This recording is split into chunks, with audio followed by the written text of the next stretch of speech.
Major Emma Sullivan hadn't slept in 36 hours, but she couldn't look away from her monitors. The gravitational anomalies near Jupiter's orbit weren't natural. She'd stake her career on it. Running her fingers through her disheveled blonde hair, she took another sip of what had to be her 15th coffee of the day. "Major, you need to see this." Lieutenant Garcia's voice cracked with excitement. The gamma-ray burst pattern just repeated. Exact same signature as yesterday. Emma was already moving to his station, her exhaustion forgotten. "Show me the wavelength analysis." The numbers scrolling across his screen confirmed her worst fears. What they were seeing wasn't just unusual. It was impossible by any natural phenomenon they knew of. More importantly, it matched the theoretical signatures they'd been quietly watching for since the Stellar Defense Initiative began 3 years ago. "Get me General Roberts. Now." While Garcia made the call, Emma pulled up the latest SpaceX launch feed on her second monitor. Elon's latest Mars mission was drawing all the media attention, exactly as planned. The crowd of reporters at Cape Canaveral would never know that the backup communication array on the rocket's second stage was actually part of humanity's first line of defense against extraterrestrial threats. 12 similar devices were already in orbit, disguised as failed satellite launches or debris. The Pentagon had been preparing for this moment since the first theoretical model suggested Earth wasn't alone, and that not everything out there would be friendly. Hunt Commander Krizak stalked across the command deck of his flagship, his scaled hide-shifting colors with barely contained excitement. The holographic display of the primitive human world rotated slowly before him, its single moon and scattered artificial satellites marking it as barely into its space age. "A perfect hunting ground," he purred, his translator converting the sound to something his mixed-species crew could understand. "Show me their latest attempt at spaceflight." The display shifted, focusing on a chemical rocket launching from the planet's surface. Krizak's upper lip curled in amusement as he watched the primitive vessel struggle against its own atmosphere. "They still use liquid fuel propulsion," his science officer, Texrin, noted with clear disdain. "The civilization meets all criteria for a Class 3 hunt. Their most advanced weapons appear to be chemical explosives and primitive nuclear devices." Krizak's secondary hearts quickened at the prospect. The Kex theory had conquered dozens of worlds at this stage of development. These humans would make excellent sport, perhaps even worthy of taking as thralls if any survived the hunt. "Their communication channels are filled with discussion of this launch," Texrin continued. "They appear to be attempting to reach their fourth planet. Most of their orbital devices are simple data transmission tools or crude imaging platforms." "Prepare the first hunting party," Krizak commanded. "Standard protocol. 5 warriors. Full stealth deployment. Let's test their defenses properly before we begin the real sport." As his officers rushed to comply, Krizak studied the planet's topography. The large northern landmasses would make excellent hunting grounds, sparse population, extreme conditions, and plenty of room for his warriors to work without drawing attention. He had already composed the first lines of his hunt song in his mind. "On a world of water and stone, we found prey who thought themselves alone." Back in her office, Emma finished her secure transmission to the Pentagon. She'd expected skepticism, but General Roberts had been waiting for this. The Stellar Defense Initiative was moving to Phase 2, though the rest of the world wouldn't know it for days or weeks. She pulled up the tracking data from their hidden satellite network, the alien vessels, and she was now certain that's what they were. Had no idea their cloaking technology produced a distinctive ripple in space-time that humans had learned to detect. "Welcome to Earth," she whispered, sending the activation codes that would bring their real orbital defense grid online. "I hope you like surprises." As she worked, a quote from her grandfather, a veteran of 3 wars, came to mind. "The most dangerous prey is the one that knows you're hunting it before you do." The Kex theory were about to learn that lesson the hard way. Jack Reynolds knew every inch of the Denali wilderness like the scars on his hands. 20 years as a Marine Scout sniper, followed by 5 years as a wilderness guide, had taught him to read the landscape like a book. But these tracks, these weren't in any book he'd ever read. He crouched in the pre-dawn frost, his weathered face creased in concentration.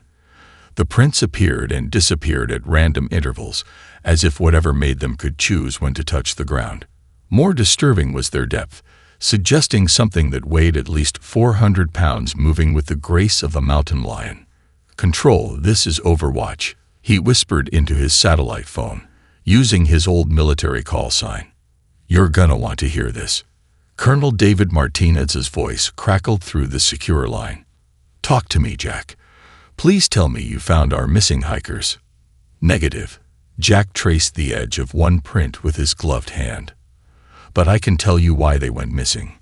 Remember that contingency we discussed in Kuwait? The one everyone thought we were crazy for planning." A long pause. "You're certain? Unless bears learned to turn invisible and started wearing boots, yeah. I'm looking at proof right now." Jack's trained eye caught movement in his peripheral vision, a slight distortion in the air, like heat waves on a summer road.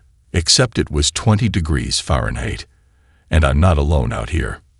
Hunt warrior Vexkar cursed as his thermal imaging suite failed again. The device showed heat signatures everywhere, small creatures in burrows beneath the snow, residual warmth from rocks that had baked in the previous day's sun, and maddeningly, what appeared to be human-sized heat blooms that disappeared when approached. "This environment is interfering with our equipment," he sub-vocalized to his squad. "Switch to motion tracking." "Motion trackers are unreliable," Second Hunter Merrick's replied. "Too much wildlife. I've logged 37 false positives in the last hour alone." Vexkar's hide rippled with irritation, his active camouflage creating a cascading wave effect in the early morning light. The hunting party had separated to cover more ground, standard procedure on a preliminary scouting mission. But something felt wrong. This wasn't like their previous hunts. "Report positions," he commanded. 3 of his warriors failed to respond. Jack moved silently through the underbrush, every step calculated. 20 years of combat experience screamed that he was being hunted, but his gut told him something else. His hunters were getting frustrated, making mistakes. He keyed his radio again, using hand signals to direct the hidden observation team he'd spent the last week positioning. Each one was a specialist. Former Special Forces operators, indigenous trackers, and wilderness survival experts. They'd been prepared for this possibility since the first unusual disappearances began 3 weeks ago. "They're using some kind of adaptive camouflage," he reported, "but they don't understand our environment. They're looking for heat signatures in a landscape full of geothermal activity. Motion tracking in an area teeming with wildlife. They're apex predators who've never had to worry about being prey." "Understood," Martins replied. "ENSA just confirmed contact with their vessel in orbit. Major Sullivan's team is tracking them. How do you want to play this?" Jack watched another distortion move past his position, oblivious to his presence. He'd learned to hunt before he learned to drive, tracking elk through these same mountains with his father. These aliens might be technologically advanced, but they were making rookie mistakes, moving against the wind, breaking sight lines, ignoring natural cover. They separated to cover more ground, he said, allowing himself a grim smile. "Let's introduce them to some good old-fashioned hunter's karma." He recognized the irony. All their advanced technology, and these aliens had never considered that humans, the universe's most successful persistence predators, might have spent their entire history perfecting the art of hunting things bigger and stronger than themselves. Team 2, Pattern Sierra. Team 3, close the net. Remember, we need one alive for study. Jack shouldered his custom-built rifle, loaded with tranquilizer rounds powerful enough to drop a bull moose. "Let's show our visitors why you don't hunt on another predator's turf without an invitation." Dr. Rebecca Anderson knelt beside the meticulously arranged pieces of alien technology, her breath misting in the early morning air of the secured Montana facility. What had started as a routine xenobiology research position at DRBA had become the discovery of a lifetime. The captured equipment told a story, one of technological arrogance and fatal underestimation. "Look at this craftsmanship," she muttered, carefully documenting each component with her specialized scanner. "Their metallurgy is centuries ahead of ours, but their tactical doctrine is prehistoric." Behind her, Army Intelligence Officer Mike Thompson monitored the latest field communications. His voice carried a hint of satisfaction. "2 more down. Jack's team is herding the last pair exactly where we want them." Rebecca nodded, not looking up from her work. These beings evolved as ambush predators. Everything about their equipment screams it. Designed for short, overwhelming bursts of activity. They never developed persistence hunting techniques because they never needed to. She gestured to the disassembled stealth suit. "Their camouflage technology is incredible, but it's optimized for single-spectrum concealment. They've never encountered prey that could track them through multiple detection methods simultaneously." Second Hunter Myrix fought rising panic as he crouched in the hollow of a massive tree. His combat skin was failing, power fluctuations causing his camouflage to flicker. Somewhere in the darkness, he could hear the humans moving. Not charging blindly as prey should, but moving with terrifying precision. Coordinated, patient. Every time he tried to break contact, they shepherded him deeper into the wilderness. "Hunt leader," he subvocalized, hoping Vexikar still lived. "The humans. They're not running. They're hunting us." Static answered him. Then, impossibly, a human voice crackled through his combat suit's supposedly secure communication system. "Wondering how we breach your encryption." The voice was calm, professional. "Your third squad member was kind enough to help us figure it out. He's sedated but comfortable. You could be too, if you surrender." Myrix's scales rippled with horror. The humans had captured Telex alive. Impossible. Another voice, female this time, cut through his denial. "Your species uses infrared sensing as a primary hunting tool, doesn't it? Fascinating evolutionary adaptation. Probably made you extremely successful hunters on your homeworld. But here, in an environment with widespread geothermal activity, diverse wildlife, and a prey species that spent millennia learning to defeat predator tracking techniques." Mike watched the alien's heat signature pulse with what their xenobiologists had identified as stress patterns. The trap was almost ready. "Radio check. All stations," he whispered into his comm. "Team 1, in position. Team 2, ready. Team 3, green to go." Rebecca had insisted on being present for the field operation, her expertise proving invaluable. Now she studied her tablet, monitoring the aliens' biological readings through their newly calibrated sensors. "Their fight-or-flight response is building," she reported. "But there's something else. Confusion. Deep psychological stress. They've never experienced being prey before." Mike keyed his radio again. "This is how it feels," he broadcast on the alien's frequency. "This is what you've done to countless species across the galaxy. But humans, we remember being prey. We evolved beyond it. Every technique you're experiencing, we developed over thousands of years of hunting things bigger and stronger than ourselves." A burst of alien language erupted from their speakers, automatically translated. "What are you?" Rebecca took the mic, her voice carrying the weight of scientific certainty. "We're what happens when prey species don't just survive. They learn. Adapt. Turn the tables. Every tool you brought to hunt us, we've been refining defenses against for our entire history. Not because we knew you were coming, but because this is what we do. We take our predators' advantages and turn them into weaknesses." Mike watched the final pieces fall into place. Teams 1 through 3 had closed the circle. The aliens' vital signs showed increasing distress. "Welcome to Earth," Mike transmitted. "For the first time in your species' history, you're going to learn what it feels like to be hunted. Don't worry, we're better at keeping our prey alive than you are."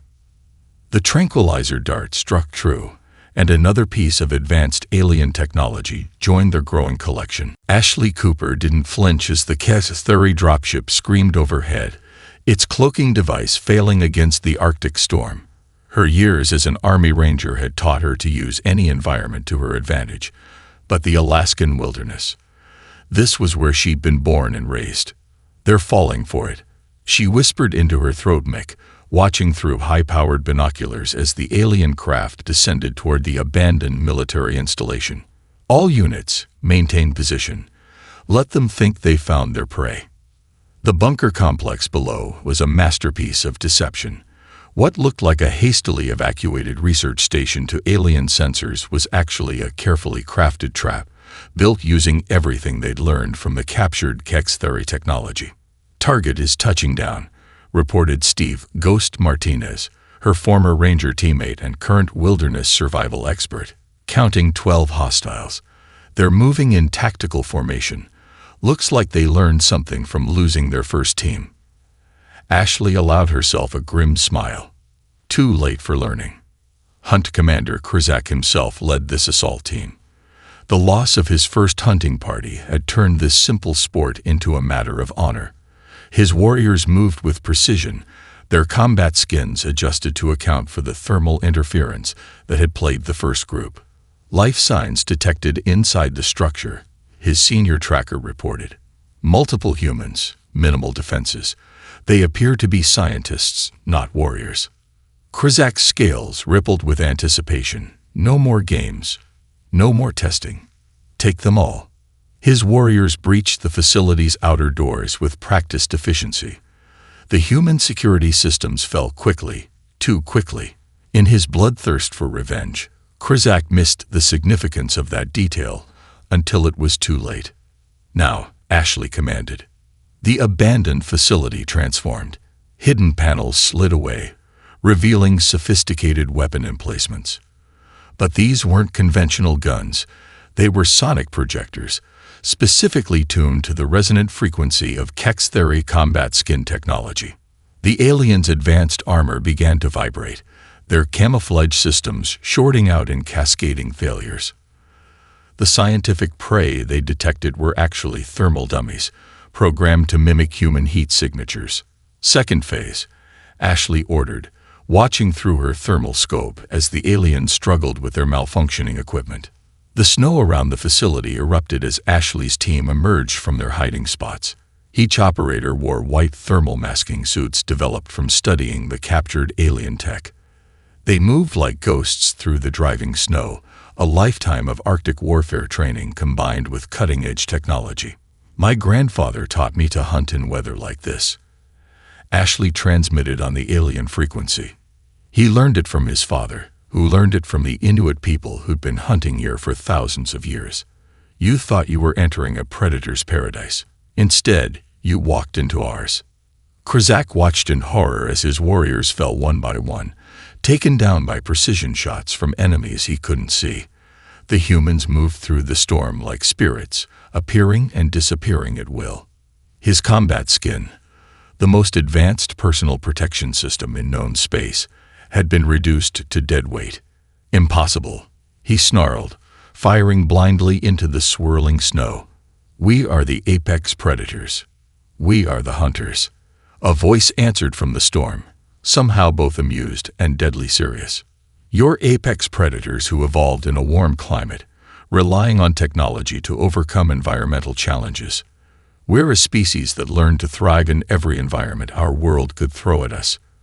From desert to tundra, jungle to Arctic waste, we became the apex predators of each ecosystem through adaptation and ingenuity." Krizak felt something sting his neck. His legs began to wobble as the human's sedative coursed through his system. The last thing he saw before losing consciousness was a human female emerging from the snow like a winter spirit, her white-clad form perfectly blended with the environment.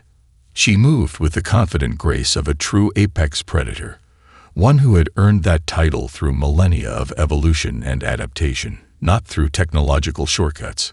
"Welcome to Alaska," Ashley said to the unconscious alien commander.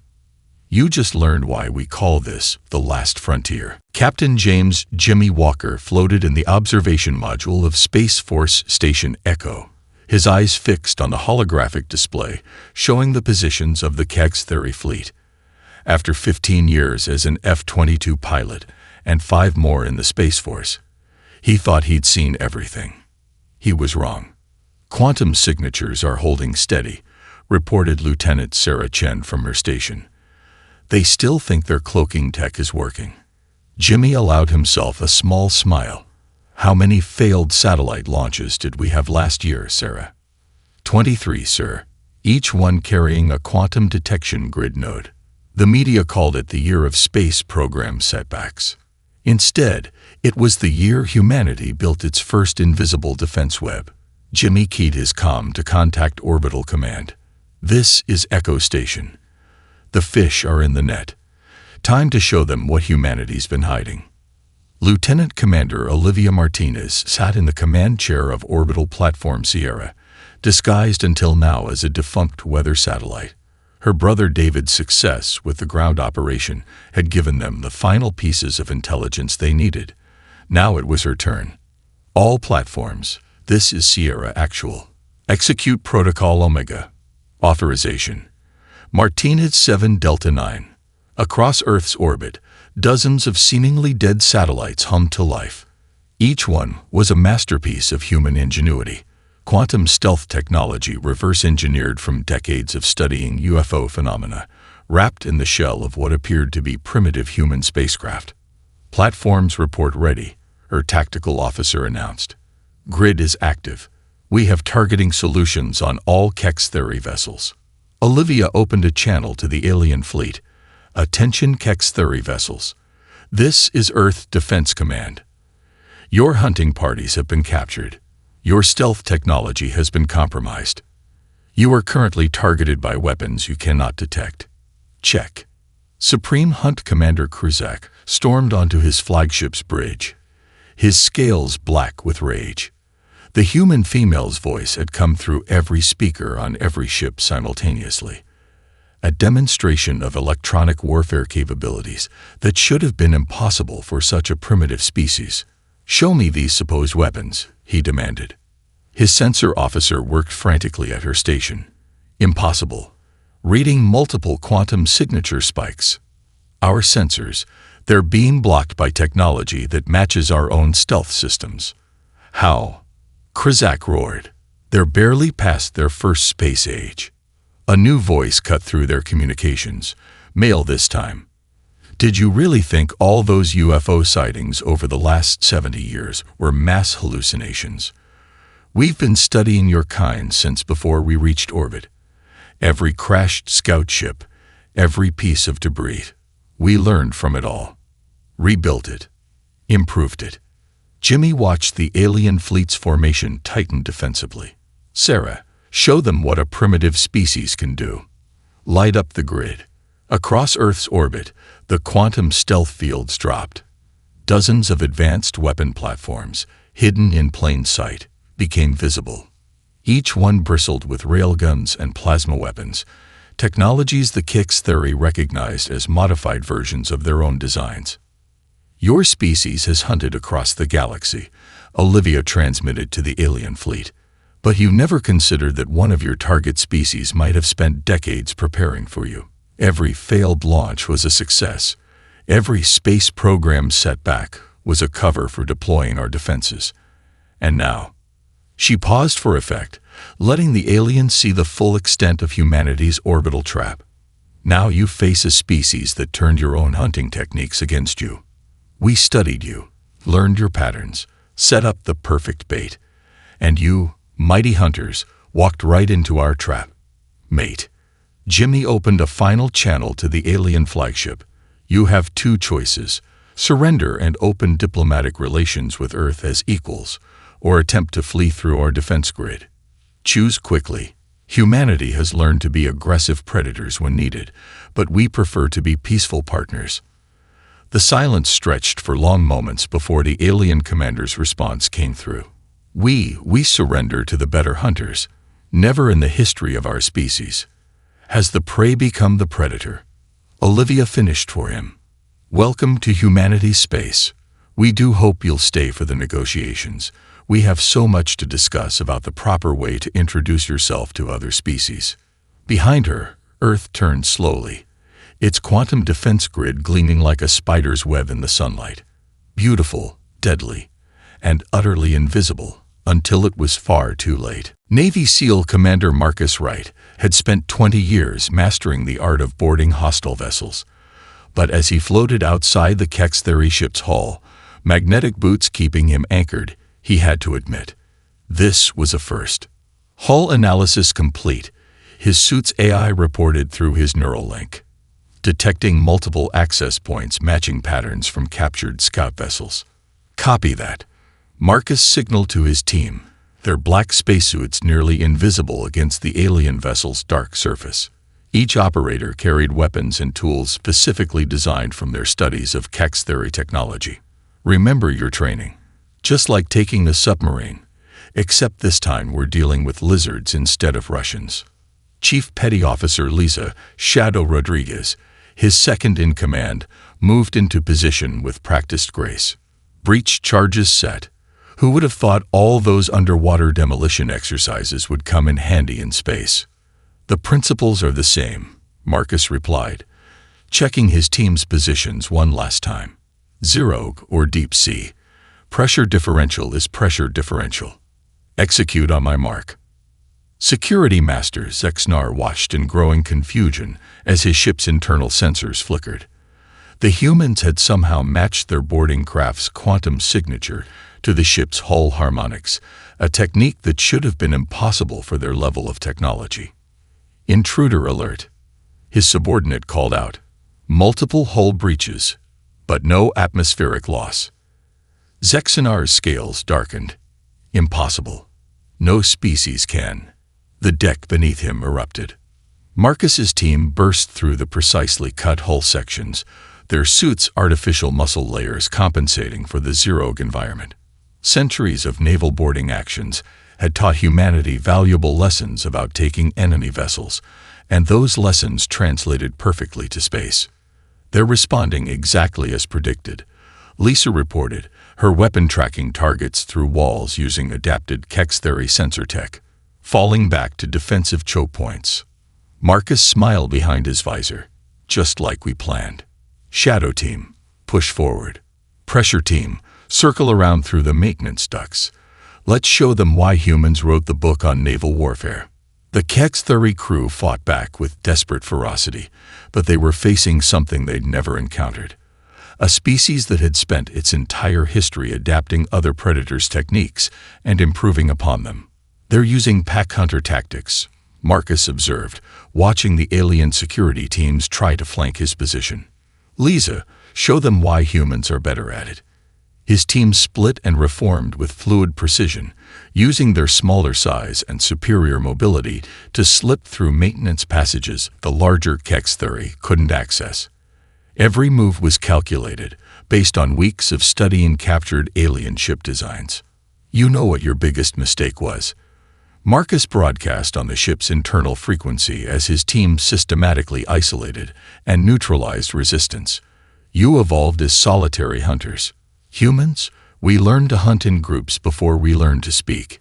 Every predator technique you use, we mastered millennia ago. Zexnar watched in horror as his security teams fell one by one.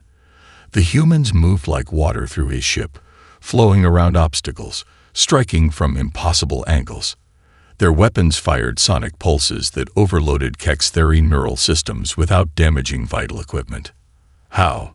He demanded over the command channel. How do you know our ships so well? A human female voice answered him. We've been preparing for this moment since we first looked up at the stars. Every alien ship that crashed on Earth.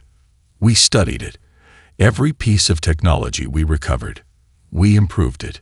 You thought you were hunting primitive prey, but you were really facing a species that turned spacecraft into submarines, vacuum into ocean depths, and your own technology against you. The last thing Zexnar saw before a sonic pulse knocked him unconscious was a human in black armor, moving through Zerog with the fluid grace of a deep-sea predator. Bridge secured, Marcus reported, watching his team secure the unconscious aliens. Tell Fleet Command that the art of war just got a new chapter. Turns out Sun Tzu's principles work just as well in space as they do on Earth. Lisa checked the ship's systems through their captured control interfaces. 5 more vessels to go. Ready for another swim, Commander. Marcus grinned. Just like Beauty's training, Chief. The only easy day was yesterday. Dr. Tyler Brooks stood before the captured Kex Theory commander, separated by a field of quantum-locked energy rather than traditional bars. The basement of the Cheyenne Mountain Complex had been converted into a state-of-the-art xenobiology research center in a matter of days. "You're wondering why you failed," Tyler said, his voice calm as he studied the aliens' bio-readings. "Let me tell you a story about evolution." Admiral Rachel Harrison watched from the observation deck, her weathered face reflecting decades of naval command experience. The holographic displays around her showed the ongoing space battle, though systematic dismantling might have been more accurate. "Your species evolved as ambush predators," Tyler continued, pulling up comparative evolutionary diagrams. "Quick, powerful, technologically advanced. But humans, we evolved as something far more terrifying. Persistence predators." Krizak watched the human scientist with a mixture of fury and fascination. His neural restraints prevented movement, but he could still speak. "We have conquered dozens of worlds," he growled. "Our technology is impressive," Tyler interrupted, "but it's a crutch. You rely on technological advancement to overcome evolutionary limitations. We did something different." He gestured to a series of ancient human cave paintings. "We learned to outlast our prey, to track them until they collapsed from exhaustion, to study their patterns and predict their movements." New images appeared: human hunters tracking mammoth herds through ice-age tundra, Aboriginal hunters in Australia following kangaroo trails for days, African tribes pursuing antelope across endless savannas. While your ancestors were ambushing prey with raw strength, ours were developing something far more dangerous: endurance, intelligence, and most importantly, pattern recognition. Admiral Harrison watched as another Kex Theory vessel fell to human boarding teams. On her tactical display, the alien fleet's formation was crumbling, not through superior firepower, but through the systematic exploitation of every weakness humanity had spent decades studying. "Show him the orbital feed," she commanded. Tyler nodded, bringing up live footage of the space battle. "Watch how we fight," he told Krizak. "No wasted energy. No reliance on pure strength or technological superiority. We studied your tactics, your technology, your biology, just like our ancestors studied the animals they hunted." Krizak's scales rippled with dawning comprehension as he watched his fleet being methodically dismantled. You were hunting us from the moment we arrived." "Before that," Admiral Harrison corrected, joining them in the chamber. "Every UFO sighting, every mysterious crash, every unexplained phenomenon, they were all data points. We learned your patterns, developed countermeasures, waited." Tyler pulled up new displays showing human technological development. "Look at our history. While other species focused on developing bigger claws or stronger muscles, we developed this." He tapped his temple. "The ability to analyze, adapt, and overcome. We turned our physical weaknesses into strengths." "Your ships are more advanced," Admiral Harrison added, "but we've spent centuries mastering naval warfare. Your weapons are more powerful, but we've spent millennia perfecting the art of asymmetric combat. You hunt through strength, we hunt through persistence." Krizak watched as another of his ships surrendered to human boarding teams. "We never stood a chance, did we? The moment you chose Earth, you chose to hunt a species that had evolved beyond being prey," Tyler confirmed. "We're not the strongest, the fastest, or even the most technologically advanced. We're something far more dangerous. We're patient, adaptive, and we never, ever stop learning." Admiral Harrison's comm unit chirped. "Final Kex Theory vessel has surrendered, Admiral. The hunt is over." Tyler faced Krizak with professional curiosity. "Now shall we discuss how humanity can help your species evolve beyond simple predation? After all, we've had quite a bit of experience with that particular journey."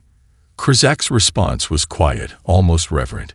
You truly are evolution's finest work, not because you're the strongest, but because we never stopped adapting." Harrison finished. "Welcome to the next stage of your species' evolution, Commander.